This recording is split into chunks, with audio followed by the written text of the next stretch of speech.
Keiko peor que Castillo? Ver el rostro de Castillo es ver al verdadero rostro peruano, al peruano olvidado, al peruano de la profundidad, ese rostro indignado de tanto olvido.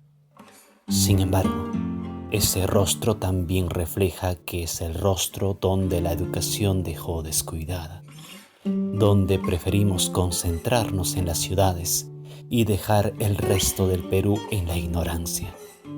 Todo eso refleja Castillo. Ver el rostro de Keiko es ver una intrusa que solo en momentos claves, como en las elecciones, decide convertirse en la salvadora del Perú, donde la sonrisa busca ser parte de ella, pero rehuye.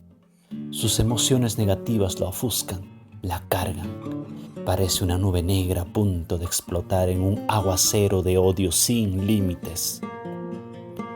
¿Que si muestra el rostro de la mujer peruana? Dudo que alguien sienta comparación de esa magnitud.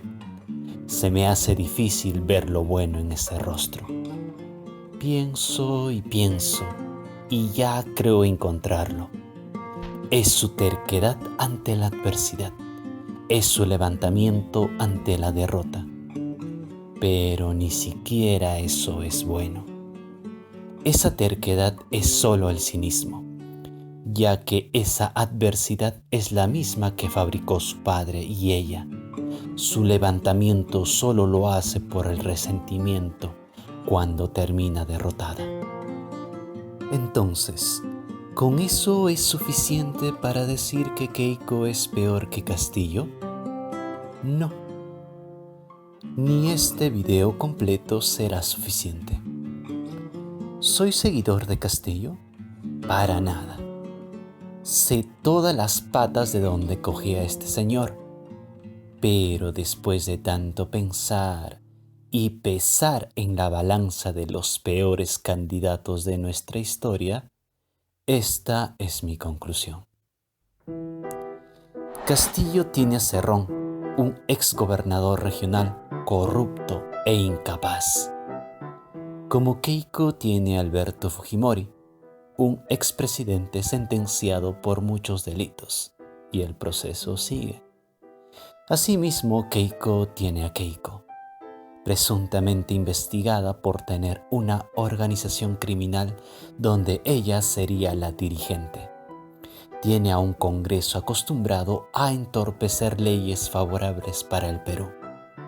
Castillo podría ser el títere de ese tal Cerrón, pero Keiko es la líder legítima de un Congreso donde hizo poco teniendo mayoría. Es la legítima líder para proyectar en un posible gobierno todo lo que hizo en su presunta organización criminal. Ella no es un títere, sino es la que lleva los hilos. Castillo podría tener vínculos comunistas, pero de Keiko existe evidencia sobre una organización criminal, sobre un Congreso que se opuso a las reformas constitucionales. Con un colosal poder, ella gobernaba a sus 73 congresistas, con el fin de obstruir solo por tener el dolor de la derrota. Castillo carece de mucha inteligencia, mientras Keiko, a pesar de estudiar en una universidad extranjera, solo termina siendo una de las peores opciones a elegir. Y lo mejor que puede hacer que Castillo es prometer cielo, mar y tierra en forma de bonos. Con promesas así, cualquiera podría estar parado ahí. Ni Castillo llegó a tal populismo. Castillo podría tener vínculos con el terrorismo, pero Keiko crea su propio terrorismo a partir de su partido político. Castillo termina siendo un improvisado, pero Keiko es la planificación hecha organización, que funciona tan bien que hasta ciertos jugadores con camiseta roja y blanca se dejaron convencer por su dilema. ¿Es casualidad estos videos tan planificados? Castillo no sabe ni cómo improvisar un equipo técnico. mientras Keiko, con su supuesta preparación académica, solo trae lo reciclado, como Luis Carranza, que en el 2011 decía que Pensión 65 nos llevaría al colapso de cuentas fiscales, pero ahora sale prometiendo que duplicará ese monto. Entre tantas promesas, sin embargo, nunca dice de dónde sacará el dinero. ¿Acaso el señor Fujimori devolverá lo robado? Como también el tal José Recoba, un médico influencer más concentrado en vender fórmulas lácteas para frenar la lactancia materna. No es broma. Además, estuvo en contra de la ley de octógonos. Al menos sacaron a ese tal Ernesto Bustamante, el que cree que lavarse las manos con saliva previene el COVID o que la vacuna Sinopharm da más COVID que curar. Sí, el ignorante solo es Castillo. ¿Cómo no? Castillo no es el único improvisado. En el tema del cuidado del medio ambiente, él como su equipo técnico están perdidos. Pero Keiko junto a su equipo técnico no se quedan atrás. Poco y nada les importa sobre este tema. Así es, señores. Jodamos la tierra por dinero. A nadie le importa el medio ambiente en este mundo de billetes. Castillo con propuestas improvisadas y que pecan de generar el miedo. Pero de Keiko tampoco queda atrás la idea de miedo. De tanto regalo el Perú terminará en más pobreza. ¿Venezuela al estilo señor acá?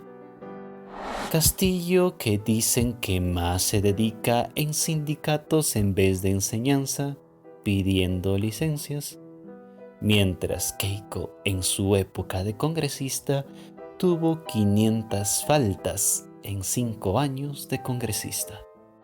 Castillo en entrevistas niega hablar de Venezuela y Keiko en una entrevista menciona que no le constaba que Vladimiro Montesinos había cometido delitos. Castillo, casado con la profesora Lilia Ulcida, libre de actos ilícitos, mientras Keiko casada con Mark Vito, un hombre también investigado por lavado de activos. Que viva el amor al dinero. Castillo tiene el favor de varios personajes y empresas para su campaña, pero Keiko tiene el favor tan amplio, tan organizado, que hasta cadenas televisivas, periódicos, bombardean a diario con el miedo, con la exageración sobre su contrincante. Pero hacia ella la crítica prefiere ocultarse, mirar hacia otro lado, perdonar. Castillo con una pequeña empresa con deudas y que aún sigue pagando y que no había declarado ante el Jurado Nacional de Elecciones. De Keiko, entre rifas y cócteles recaudaron millones.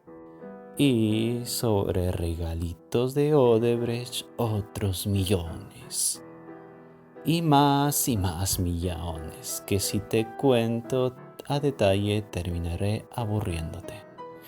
Castillo con un trabajo de profesor sindicalista, mientras Keiko, el único trabajo, si se le puede llamar así, es administrar Fuerza Popular. Y encima lo hace mal. En 2016, cuando fue derrotada, hizo lo posible para obstruir aquel gobierno. Aquí va la lista. 1. No reconoció a PPK como presidente hasta después de 13 días. 2. Ordenó a sus congresistas a no aplaudir a PPK mientras era juramentado. En cambio de eso, mejor gritar Keiko presidenta. 3. Sus congresistas interpelaron a ministros por doquier. 4.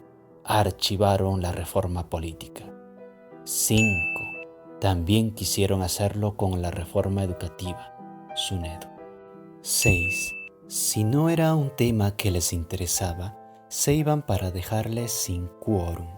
Es decir, al irse y al no ser suficientes, no se hacía nada. 7. Quisieron tumbar la ley saludable de los octógonos. 8. Blindaron a Chávarri. Y más cosas que si te explico termino cansando y estresándote.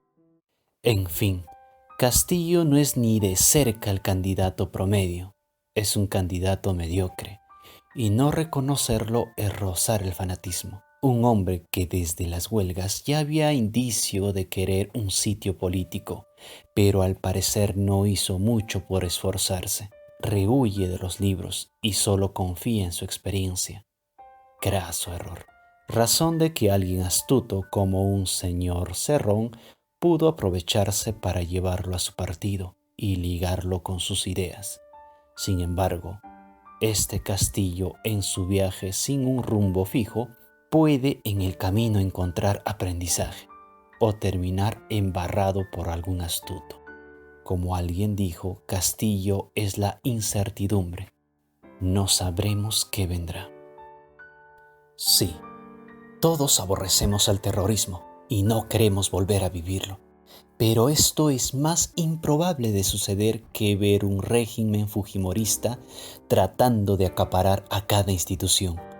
Que la corrupción anide como nunca lo hizo en el Perú, ya que el crimen está organizado y lo dejamos llegar hasta este punto.